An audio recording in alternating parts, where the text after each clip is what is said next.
السلام علیکم ورحمۃ اللہ وبرکاتہ۔ آج ہم سٹارٹ کریں گے سورہ بقرہ کی آیت نمبر 51۔ اعوذ باللہ من الشیطان الرجیم، بسم اللہ الرحمن الرحیم۔ رب اشرح لی صدری ویسر لی امری واحلل عقدۃ من لسانی یفقہوا قولی۔ آیت نمبر 51۔ وَإِذْ وَعَدْنَا مُوسَىٰ 40 لَيْلَةً ثُمَّ اتَّخَذْتُمُ الْعِجْلَ مِن بَعْدِهِ وَأَنْتُمْ ظَالِمُونَ۔ اور یاد کرو جب کہ ہم نے بلایا ایک وقت معین پر۔ یہاں آیت میں وعدنا کا ورڈ یوز ہوا ہے، اس کا مطلب ہے ایک معاہدہ ہو جانا، یعنی اللہ تعالیٰ نے حضرت موسیٰ علیہ السلام کے ساتھ ایک وقت مقرر کیا کہ اس وقت تمہیں کوہ طور پر حاضر ہونا ہے، اور حضرت موسیٰ علیہ السلام جو ہیں وہ وقت معین سے پہلے پہنچ گئے، جس کا سورۃ طٰہٰ میں ذکر ہے۔ پھر اس پر ان کی ایکسپلینیشن کال ہوئی تھی کہ اے موسیٰ وقت معین سے پہلے کیسے پہنچ گئے اپنی قوم کو چھوڑ کر۔ پھر حضرت موسیٰ علیہ السلام نے وضاحت دی کہ پروردگار میں تو جلدی کر کے آیا کہ تو راضی ہو جائے، تو میرا شوق دیکھ۔ اللہ تعالیٰ نے فرمایا کہ تم نے جو جلدی کی اس کا نتیجہ نکل آیا ہے۔ یہاں قرآن میں حضرت موسیٰ علیہ السلام کا لفظ پہلی بار آیا ہے۔ حضرت موسیٰ علیہ السلام تقریباً 120 برس ان کی عمر رہی۔ قرآن مجید میں جن انبیاء اور رسول کا ذکر آیا ہے، اس میں حضور صلی اللہ علیہ وسلم کے بعد سب سے زیادہ کثرت سے ذکر حضرت موسیٰ علیہ السلام کا آیا ہے۔ قرآن مجید سیرت النبی ہے، اور یہ بھی سیرت النبی کا ایک باب ہے۔ قرآن مجید کی تقریباً 6,500 کے قریب کل آیات ہیں، جس میں سے 555 آیات قرآن مجید کی جو ہیں وہ حضرت موسیٰ علیہ السلام کے ذکر پر مشتمل ہیں۔ یہودیوں کی اتنی تعداد نہیں ہے، لیکن قرآن مجید میں اتنا ذکر کیوں ہے؟ معلوم ہوتا ہے یہ ہمارے سامنے جو پیشین گوئیوں کی روایات ہیں کہ قیامت سے پہلے جو حالات پیش آنے والے ہیں، تو یہ انہی دو امتوں کی تاریخ بنے گی، دنیا کی تاریخ۔ ایک سابقہ امت جو کہ بنی اسرائیل ہے، اور ایک موجودہ امت۔ انہی میں سے دجال کا ظہور ہوگا، انہیں اقتدار حاصل ہوگا، پھر انہی میں ایک بہت بڑی شخصیت کا ظہور ہوگا، یعنی حضرت عیسیٰ علیہ السلام کا، جن کی پیشین گوئیاں ان کے ہاں تھی آج سے 2000 سال پہلے۔ ان بدبختوں نے ان کی نفی کی اور انہیں جادوگر قرار دے کر سولی پر چڑھا دیا، تو ابھی وہ مسیح کے منتظر ہیں، ان کا مسیح ابھی آنا ہے، جبکہ حضرت مسیح یعنی حضرت عیسیٰ 2000 سال پہلے ہی آ چکے ہیں۔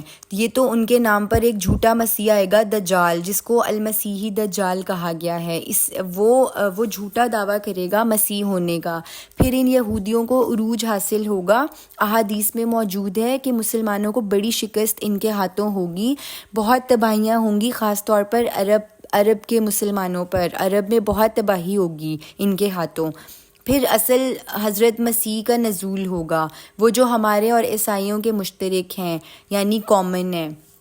ایک تو ہمارا اور عیسائیوں کا جو ڈفرینس ہے وہ یہ ہے کہ دو چیزوں پر ہے۔ ایک تو یہ کہ وہ نعوذ باللہ حضرت عیسیٰ کو، حضرت مسیح کو اللہ کا بیٹا قرار دیتے ہیں، اور دوسرا انہوں نے شریعت موسیٰ کو ختم کر دیا، لیکن وہ بھی مسیح کے منتظر ہیں۔ ان کا عقیدہ یہ ہے کہ حضرت مسیح سولی پر چڑھے، ان کا انتقال ہوا، پھر جس قبر میں، کیو میں ان کو رکھا گیا تھا، وہ دوبارہ زندہ ہوئے، اسی میں ریزریکشن ہوئی ان کی، اور دوبارہ زندہ ہو کر وہ آسمان پر اٹھا لیے گئے، پھر وہ دوبارہ آئیں گے۔ تو عیسائی بھی حضرت مسیح کے منتظر ہیں، اور ہمارا عقیدہ یہ ہے کہ حضرت مسیح علیہ السلام سولی پر نہیں چڑھائے گئے، کوئی اور شخص ہے، ان کے لیے ایک مشابہت پیدا کر دی گئی، اور حضرت مسیح علیہ السلام کو اللہ تعالیٰ نے پہلے ہی آسمان پر اٹھا لیا، اور وہ آئیں گے۔ یعنی کہ ریٹرن آف مسیح کامن ہے ہمارے اور عیسائیوں کے درمیان۔ حضرت موسیٰ علیہ السلام کا ذکر قرآن میں اور بنی اسرائیل کا اس لیے ہوا ہے کہ حضرت موسیٰ علیہ السلام کی امت ہے بنی اسرائیل، ان کو ابھی ایک بہت بڑا رول پلے کرنا ہے۔ اللہ تعالیٰ جو مسلمانوں کو، بالخصوص عرب کے مسلمانوں پر جو عذاب کا کوڑا برسانے والا ہے، وہ ان بنی اسرائیل کے ہاتھوں ہوگا۔ اس کے بعد ان کی یعنی بنی اسرائیل کی ایکسٹرمینیشن ہو جائے گی، ان کو ختم کر دیا جائے گا۔ شاید یہ مسلمانوں کو سزا دینے کے لیے اس سے زیادہ حسرت ناک سزا اور کوئی نہیں ہو سکتی کہ ایک مغضوبی علیہم قوم کے ہاتھوں پٹوایا جائے، وہ قوم کہ جس کے بارے میں کہا جاتا ہے کہ یہ یہود ہیں۔ آیت میں ہے ہم نے 40 راتوں کے لیے. سورۃ الاعراف میں اس کی پوری تشریح ہے کہ پہلے جو تلبیہ ہوئی تھی وہ 30 دن کے لیے تھی، یعنی 30 دن کے لیے پہلے بلایا گیا تھا. پھر شاید حضرت موسیٰ جلدی آ گئے تھے، اس پر مزید تربیت کی ضرورت تھی، یا بعض روایات میں آتا ہے کہ مسلسل روزے رکھوائے گئے حضرت موسیٰ کو، جیسے کہ حضرت مسیح کے بارے میں ہے کہ 40 دن مسلسل روزے رکھے ہیں تب انجیل عطا کی گئی تھی. رسول اللہ صلی اللہ علیہ وسلم نے بھی روزے رکھے اور غار حرا میں آپ صلی اللہ علیہ وسلم غور و فکر کیا کرتے تھے. ابھی نبوت نہیں عطا ہوئی تھی، لیکن آپ صلی اللہ علیہ وسلم پہلے سے ہی جو ہے نا وہ خلوت پسند ہو گئے تھے، یعنی تنہائی میں رہنے لگ گئے تھے، اور کئی دن اور کئی راتیں جو ہے نا وہ رسول اللہ صلی اللہ علیہ وسلم غار حرا میں جا کے قیام کیا کرتے تھے. تو یہ تیاری ہوتی ہے، اللہ تعالیٰ جن لوگوں کو چن لیتا ہے، اگرچہ وہ خود ہر اعتبار سے اہم ہستی ہوتے ہیں. اس آیت میں فرد جرم عائد ہو رہا ہے. پھر تم نے اس کے بعد اس کی غیر حاضری میں بچھڑے کو اپنا معبود بنا لیا اور تم نہایت ظالم تھے، بے انصاف تھے. اس لیے قرآن مجید شرک کو ظلم سے تعبیر کرتا ہے، یعنی یہ کتنا جرم کیا انہوں نے، حالانکہ انہوں نے کتنے معجزے دیکھے جو اللہ تعالیٰ نے حضرت موسیٰ علیہ السلام کو عطا کیے. یعنی جب فرعون کے سامنے، آل فرعون کے سامنے حضرت موسیٰ علیہ السلام نے 9 معجزے دکھائے، تو یہ تب بنی اسرائیل حضرت موسیٰ کے ساتھ تھے، انہوں نے بھی وہ سب معجزے دیکھے، اس کے باوجود انہوں نے شرک کیا. یہ ایک ایسی قوم ہے جس نے پہلے ہی مرحلے میں بے وفائی کی ہے، یعنی حضرت موسیٰ علیہ السلام کی اپنی زندگی کے دوران وہ تمام معجزے دیکھنے کے بعد. تو یہ ان کے کردار پر ضرب لگائی جا رہی ہے کہ جو مذہبی تقدس کا لبادہ اس قوم نے اوڑھا ہوا تھا. یہ کوہ طور پر حضرت موسیٰ علیہ السلام جب پہنچے تو یہ طویل سفر کے بعد ہوا تھا، یعنی بیٹر لیکس میں سے کسی ایک لیک کو کراس کیا تو حضرت موسیٰ علیہ السلام اپنی قوم کے ساتھ جو ہیں وہ کوہ طور پر پہنچے. وہاں جبل طور اور وادی سینا ہے، وہاں حضرت موسیٰ علیہ السلام اپنی قوم کو لے کر پہنچے، وہاں پڑاؤ رہا. وہاں سے پھر حضرت موسیٰ کو اللہ تعالیٰ نے طلب فرمایا. اس کی وضاحت سورۃ الاعراف میں ہے کہ 30 دن کا معاملہ تھا، لیکن اللہ تعالیٰ نے بعد میں کسی سبب اس میں 10 دن کا اضافہ کیا. اسی سے ہمارے ہاں صوفیہ میں چلے کا لفظ چلا ہے، 40 دن اور رات کی عبادت اور ریاضت. اللہ تعالیٰ جن لوگوں کو نبوت دیتا تھا نا تو وہ کردار کے لحاظ سے ویسے بھی بلندیوں میں ہوتے تھے، لیکن پھر بھی نبوت پر فائز کیے جانے سے پہلے ان کو شدید ریاضت اور مشقت سے گزارا جاتا تھا. جیسے حضرت موسیٰ علیہ السلام کا تذکرہ تو قرآن میں 2 جگہ پر موجود ہے، لیکن حضرت عیسیٰ علیہ السلام کا قرآن میں ذکر نہیں ہے، لیکن توریت میں تفصیلاً موجود ہے. بلکہ یہ بھی ہے کہ جب 40 دن کا روزہ حضرت عیسیٰ نے مکمل کر لیا تو شیطان ان کو ورگلانے کی کوشش کرتا رہا، مختلف ترغیب کے ذریعے شرک پر آمادہ کرنے کی کوشش کی، لیکن حضرت عیسیٰ علیہ السلام ثابت قدم رہے اور انہوں نے ابلیس پر لعنت فرمائی. پھر اللہ تعالیٰ نے انہیں نبوت پر فائز فرمایا. اسی طرح جب رسول اللہ صلی اللہ علیہ وسلم کو نبوت ابھی آپ صلی اللہ علیہ وسلم پر آئی تو اس سے پہلے آپ صلی اللہ علیہ وسلم جو ہے وہ تنہائی پسند ہو گئے تھے زیادہ، اور جو ہے وہ غار حرا میں کئی دن اور راتیں قیام کیا کرتے تھے. اچھا، آیت میں جو ہے وہ فرد جرم عائد ہو رہا ہے کہ جب حضرت موسیٰ غیر حاضر رہے اس عرصے میں سامری نے انہیں ورگلایا. سامری حضرت موسیٰ کے زمانے میں ایک جادوگر تھا جس نے سونے چاندی کو پگھلا کر اس سے ایک بچڑا بنایا اور کہا کہ اس کی پرستش کریں. اس کی تفصیل پوری سورۃ طٰہٰ میں ہے اور کچھ تفصیل سورۃ الاعراف میں بھی ہے، یہ صرف اشارے ہیں. چونکہ یہ واقعات جو ہیں یہ مکی صورتوں میں پہلے بیان ہو چکے ہیں، لیکن مصحف میں پہلی صورت تو یہ ہے جس میں ہم پڑھ رہے ہیں، لیکن یہ تو قرآن میں آیات نازل ہو رہی ہیں ہجرت کے بعد، جبکہ 13 سال مکی دور کے گزر چکے ہیں، یعنی اس زمانے میں مکی قرآن نازل ہو گیا ہوا تھا، یعنی تقریباً 2/3 قرآن مکی قرآن ہے. ان میں یہ سب واقعات تفصیلاً بیان ہوئے ہیں. جب انہوں نے پڑاؤ ڈالا کوہ طور پر تو سورۃ الاعراف میں ہے جیسے ہی انہوں نے سمندر کراس کیا وہاں انہوں نے دیکھا کہ کچھ بستیاں ہیں، وہاں بت پرستی ہو رہی تھی. آیت نمبر 52 ثم عفونا عنکم من بعد ذلک لعلکم تشکرون. پھر ہم نے تمہیں معاف کیا اور تمہاری خطا سے درگزر فرمایا اس کے بعد بھی، تاکہ تم شکر کرو، ہمارا احسان مانو کہ ہم نے اتنے بڑے جرم پر بھی تمہاری اجتماعی توبہ کو قبول کیا. آیت نمبر 53 وَإِذْ آتَيْنَا مُوسَى الْكِتَابَ وَالْفُرْقَانَ لَعَلَّكُمْ تَهْتَدُونَ، اور یاد کرو جب کہ ہم نے موسیٰ کو کتاب اور فرقان عطا فرمائی تاکہ تم ہدایت پاؤ۔ فرقان کے لیے فرقان کا مطلب ہوتا ہے حق اور باطل کے درمیان فرق کر دینے والی چیز، یعنی ہدایت کا واضح ہو جانا۔ اور کتاب کا لفظ عام طور پر شریعت کے لیے آتا ہے، احکام کے لیے آتا ہے، اس میں اللہ تعالیٰ کے احکام ہیں۔ فرقان کے لیے قرآن مجید میں بھی ایک مثال ہے کہ جنگ بدر کو یوم فرقان کہا گیا ہے، اس لیے کہ اس دن واضح ہو گیا تھا کہ حق کدھر ہے اور باطل کدھر ہے۔ خود ابو جہل نے دعا کی تھی اور دعویٰ کیا تھا کہ یہ جو جنگ بدر ہے یہ اصل میں فرقان ہوگی۔ اس کو یقین تھا کہ فتح ہماری ہوگی۔ ہم جس تیاری کے ساتھ جا رہے ہیں، ساز و سامان اور تیاری ہماری پوری ہے تو فتح تو لازم ہے۔ جیسے 6 سپٹمبر 1965 کو بھارت یہ سمجھتا تھا کہ لاہور کو فتح کرنا یقینی ہے، یہاں تک کہ BBC ٹی وی پہ فال آف لاہور کی فلم دکھائی گئی۔ اسی طریقے سے ابو جہل نے کہا تھا کہ فتح ہماری ہوگی اور یہ ہوگا یوم الفرقان۔ پھر اللہ تعالیٰ نے واقعتاً سورۃ الانفال میں یوم الفرقان قرار دیا کہ اب ثابت ہو گیا، حق اور باطل جدا ہو گیا۔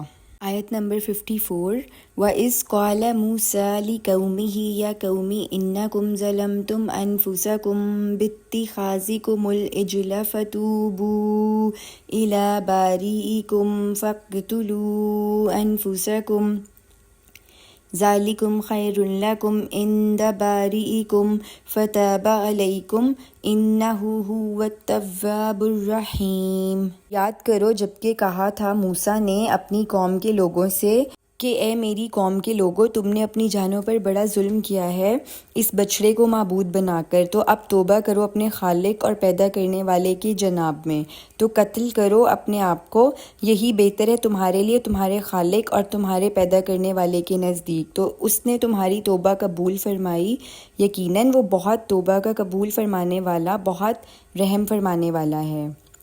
اس آیت میں جو گفتگو کی ضرورت ہے وہ ہے قتل کرو اپنے آپ کو۔ اس کے کیا معنی ہیں؟ یہ اصل میں قتل مرتد کی سزا ہے۔ مرتد کہتے ہیں کہ اسلام سے پھرا ہوا شخص، مردود۔ مرتد کی سزا قتل ہے، اور یہ اس آیت کریم سے ثابت ہو رہا ہے۔ تو ریت میں اس کی وضاحت پوری موجود ہے۔ یہاں پہ آیت میں فَاقْتُلُوا أَنفُسَكُمْ، انفسکم کا لفظ جو آیا ہے اس کے مطلب ہے یعنی اپنے بھائیوں کے لیے یہ ورڈ یوز ہوا ہے، جس کی مثال سورۃ الحجرات میں ہے کہ اپنے آپ کو عیب نہ لگاؤ۔ ظاہر ہے کوئی شخص اپنے آپ کو تو عیب چینی نہیں کرتا، وہ عیب چینی کرتا ہے اپنے کسی بھائی کی۔ تو یہ اصل میں اپیل کا انداز ہے کہ اگر اپنے بھائیوں کی تم عیب چینی کرو گے، ان پہ تہمتیں لگاؤ گے، تو وہ تمہارے بھائی ہیں، گویا کہ تم نے خود اپنے آپ کو عیب لگایا ہے۔ یہ بڑا واضح انداز ہے۔ اس آیت میں یہ صورت اختیار کی گئی کہ ہر قبیلے سے جنہوں نے یہ شرک کا ظلم کیا ہے، اسی قبیلے کے لوگ اپنے ہاتھوں سے ان لوگوں کو قتل کریں اور ذبح کریں، یعنی جو لوگ ثابت قدم رہے جنہوں نے شرک نہیں کیا، وہ ان لوگوں کو قتل کریں جنہوں نے شرک کیا۔ ٹوٹل 12 قبیلے تھے نا حضرت موسیٰ کے ساتھ، تو 12 قبیلے میں ہی یہ حکم دیا گیا کہ 12 قبیلے کے لوگ جو ثابت قدم رہے ہیں وہ ان لوگوں کو قتل کریں جنہوں نے شرک کیا۔ تو ریت میں ہے کہ 3000 لوگ قتل ہوئے۔ یہی اصل میں ہمارے ہاں قتل مرتد کی سزا ہے۔ ایک بات نوٹ کر لیں کہ شریعت موسیٰ اور شریعت محمد صلی اللہ علیہ وسلم ایک تسلسل ہے، یعنی کنٹینیوٹی ہے۔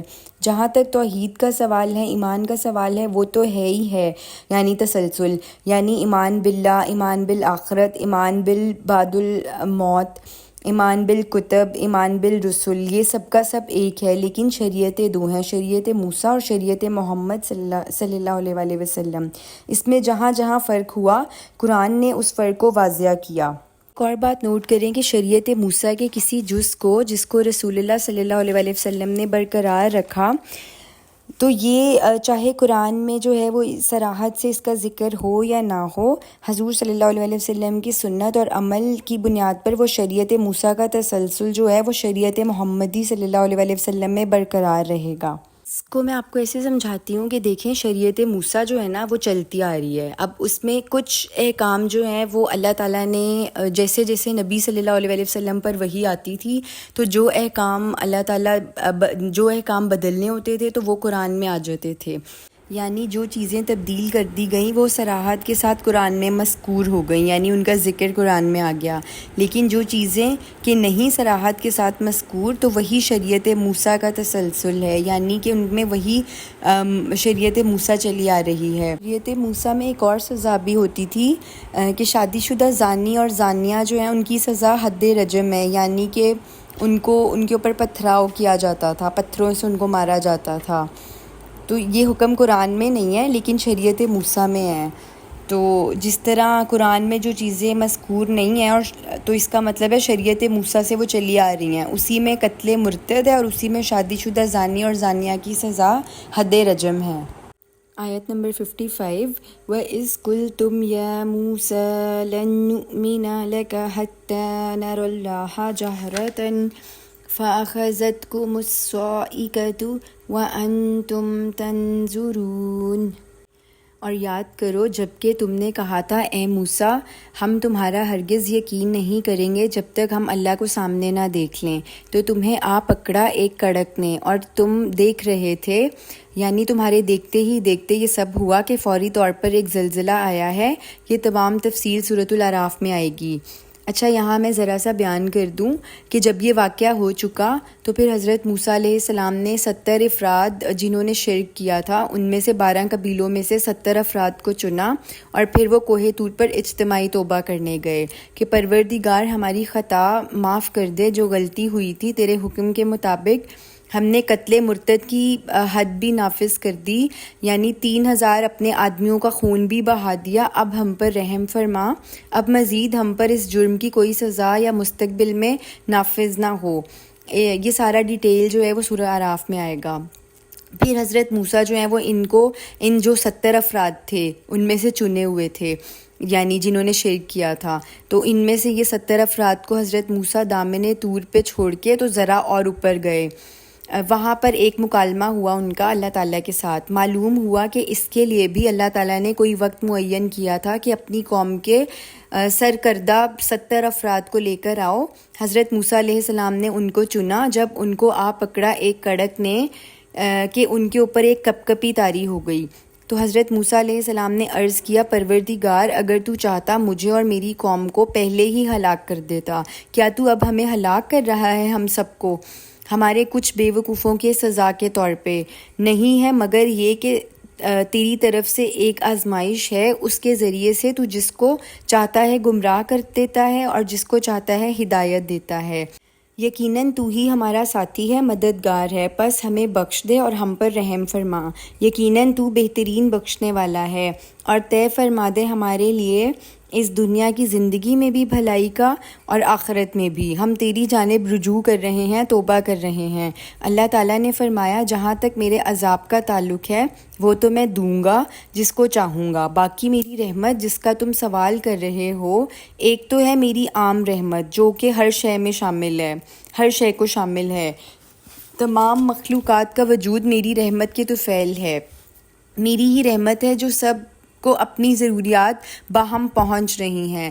جس رحمت خصوصی کی فریاد موسیٰ تم کر رہے ہو وہ میں لکھ دوں گا، طے کر دوں گا ان لوگوں کے حق میں جو تقویٰ کی روش اختیار کریں گے، زکوٰۃ ادا کریں گے اور جو ہماری آیات پر ایمان لائیں گے، جو پیروی کریں گے ہمارے اس رسول نبی و امی کا جس کو وہ پائیں گے اپنے ہاں لکھا ہوا، یعنی یہ جس کی پیشین گویاں توریت میں بھی اور انجیل میں بھی ہیں، وہ انہیں نیکی کا حکم دے گا اور برائیوں سے روکے گا، پاکیزہ چیزوں کو ان کے لیے حلال ٹھہرائے گا اور ناپاک چیزوں کو ان پر حرام کرے گا، اور یہ کہ ان پر جو رسومات اور بدعات کے بوجھ ہوں گے ان سے وہ انہیں نجات دلائے گا۔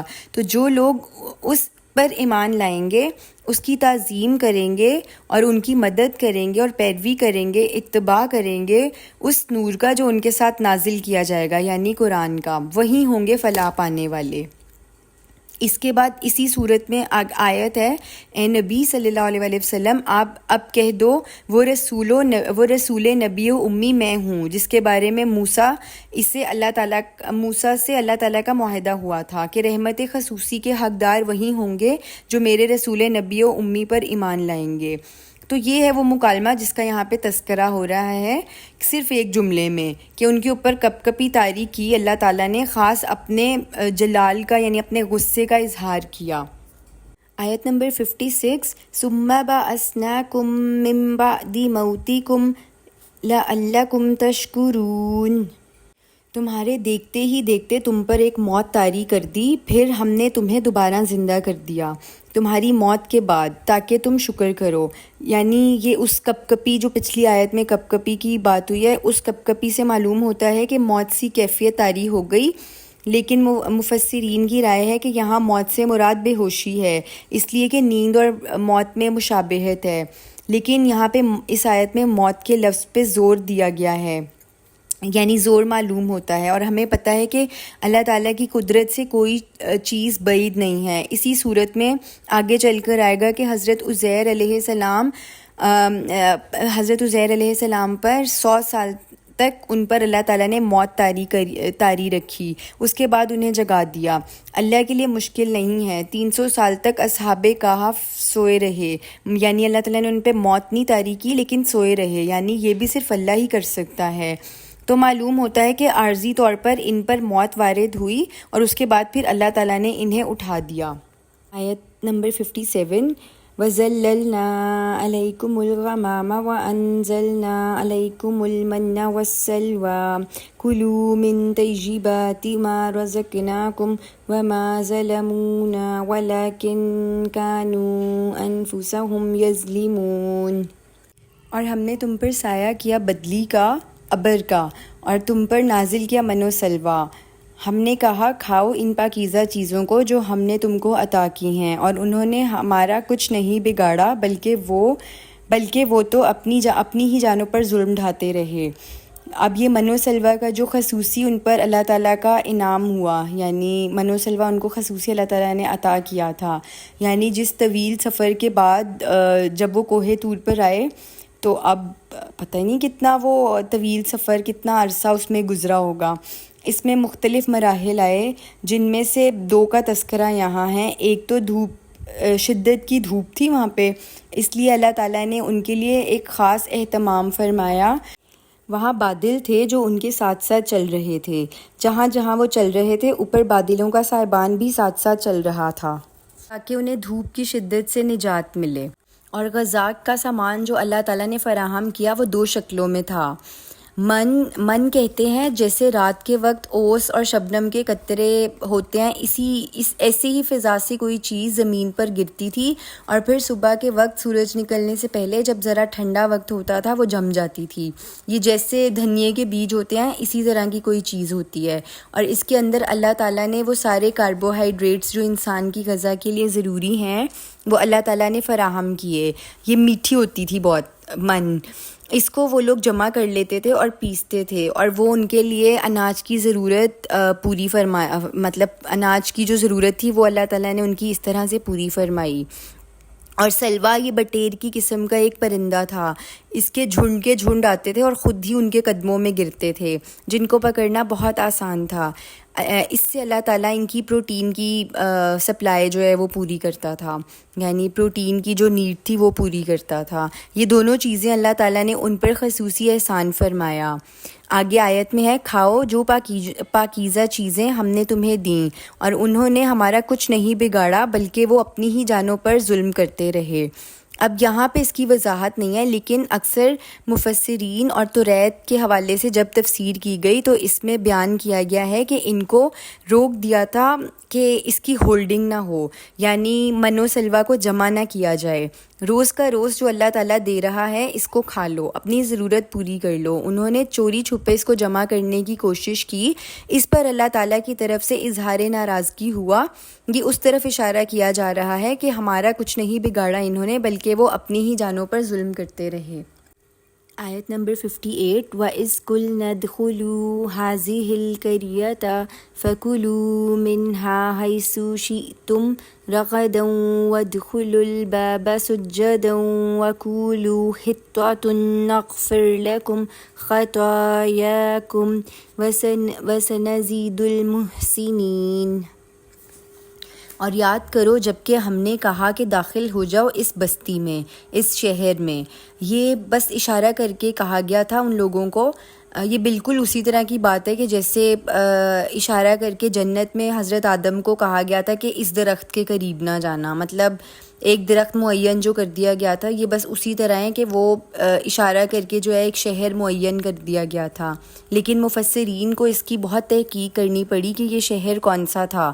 اس پر دو شہروں کے بارے میں رائے ہیں. ایک تو یہ کہ یا تو یہ یروشلم ہے اور یہ بیت المقدس کی فتح کا مرحلہ ہے، یا اس سے پہلے ایک شہر ہے اریحا جس کو آج کے نقشے میں جریکو لکھا جاتا ہے، یعنی آج کل اس کو جریکو کہتے ہیں، لیکن اس کا اولڈ نیم جو تھا وہ اریحا تھا. یہ شہر ہے جو فلسطین کا سب سے پہلا شہر ہے جو اللہ تعالیٰ نے ان کے ہاتھوں فتح کرایا، اور اس پر تقریباً اجماع ہے کہ یہ حضرت موسیٰ علیہ السلام کے انتقال کے بعد 40 برس تک یہ صحرا میں بھٹکتے رہے، جس کا سورۃ مائدہ میں ذکر ہے کہ جب انہیں جنگ کا حکم دیا گیا کہ اب اللہ تعالیٰ کی راہ میں نکلو اور قتال کرو، تو انہوں نے کوڑا جواب دیا، جاؤ اے موسیٰ تم اور تمہارا رب جنگ کرو، ہم تو یہیں بیٹھے ہیں. تو پھر ان کو سزا دی گئی کہ اب یہ بیت المقدس ہو یا فلسطین ہو جو ہم انہیں دے چکے تھے، اب یہ 40 سال تک یہ سرزمین ان پر حرام کر دی گئی، اب اسی صحرا میں یہ بھٹکتے پھریں گے. اسی 40 برس کے دوران حضرت موسیٰ علیہ السلام اور حضرت ہارون علیہ السلام کا انتقال ہو گیا، اور وہ ساری نسل جو مصر میں جنہوں نے بہت شدید فرعون کے دور میں جنہوں نے غلامی کی تھی اور غلامی کے داغ اٹھائے تھے، وہ ساری کی ساری نسل بھی ختم ہو گئی. اب اس کے بعد جو نئی نسل پروان چڑھی تھی وہ ایکچولی اس میں تھی، صحرا میں پلی بڑھی تھی اور کھلی فضا میں پروان چڑھی تھی، آزادی کی فضا میں وہ پلے تھے. ان کو کسی غلامی کا پتہ نہیں تھا کیونکہ وہ پرانی نسل تھی جو کہ آہستہ آہستہ ختم ہو گئی تھی اس وقت تک. پھر صحرا میں جو مشقتیں ہیں انہوں نے وہ جھیلیں جو نئی نسل تھی.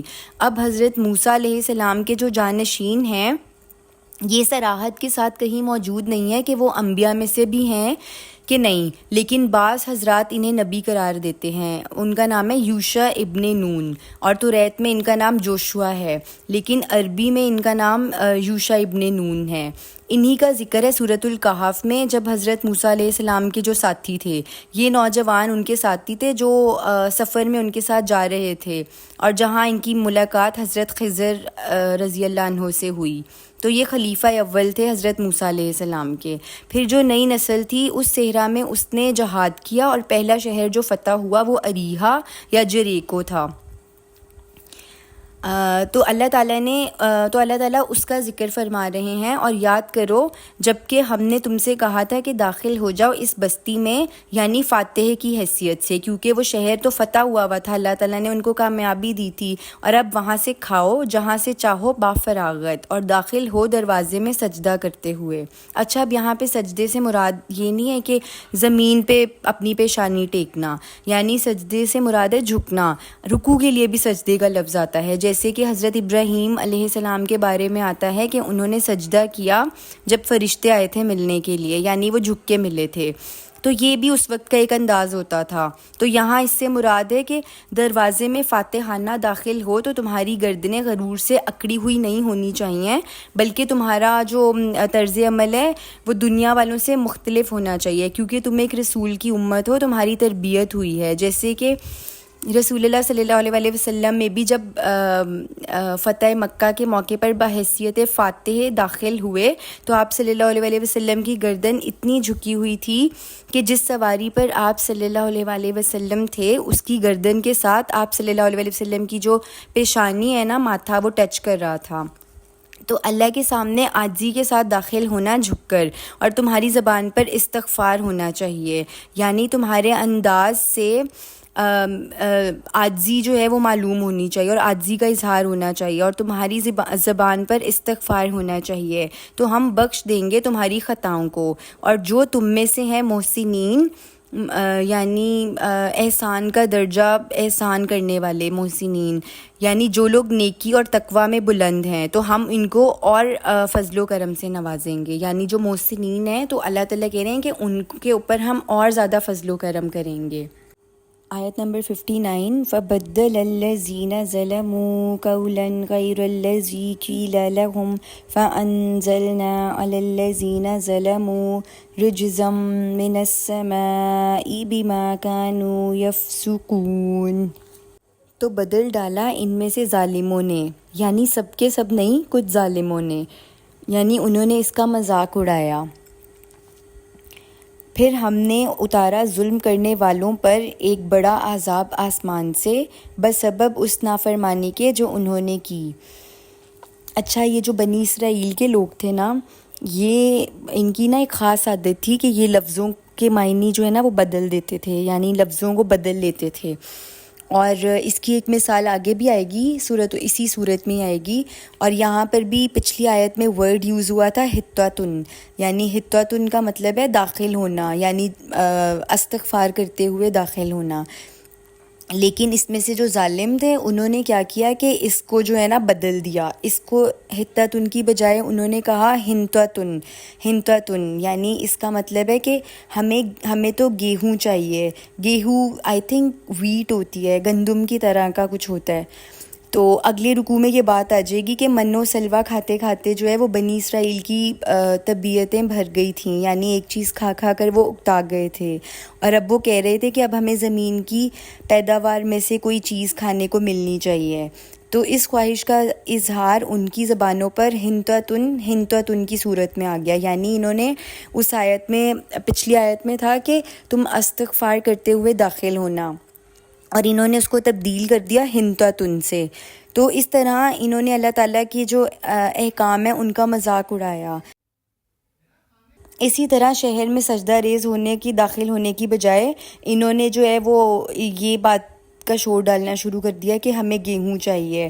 پھر اللہ تعالیٰ نے کیا کیا کہ ان کے اوپر ایک عذاب اتارا۔ جن ظالموں نے اللہ کے حکم کا تمسخر کیا تھا ان پر آسمان سے ایک بہت بڑا عذاب نازل ہوا۔ اور توریت میں ہے کہ اریحا شہر میں پہنچنے کے بعد انہوں نے وہاں پہ زنا بھی کیا، اور پھر انہیں وہاں طاعون کی وبا نے آ لیا۔ جنہوں نے یہ حرکت کی وہ سب کے سب ہلاک ہو گئے۔ تو یہ ان کی نافرمانیوں کی سزا تھی جو وہ کر رہے تھے۔